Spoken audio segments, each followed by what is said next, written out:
خليني ارجع كمان للنقطة المهمة جدا اللي انا اتكلمت عليها في بداية كلامي مع حضراتكم، وهي التعتيم الاعلامي على هذه المليونية.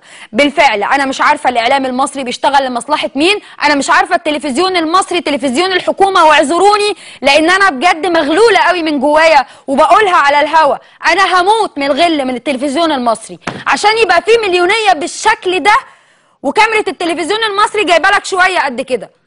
ليه؟ ليه؟ انتوا بتشتغلوا لمصلحة البلد، انتوا بتشتغلوا لمصلحة البلد. المفروض واللي المفروض يحصل انكم بتشتغلوا لمصلحة امن واستقرار البلد، مش حاجة تانية يا استاذ ابراهيم، استاذ ابراهيم الصياد. يعني بالفعل انا صدمت من اللي انا شفته على قناة النيل الاخبار، صدمت من اللي انا شفته على بعض القنوات الفضائيه الخاصه اللي بتدعي الوطنيه وبتدعي حب الوطن، ومذيعينها بيطلعوا يهللوا ويتنططوا على مكاتبهم وهم قاعدين على الهوا ويقولوا مصر ومن اجل مصر. بأمارة ايه؟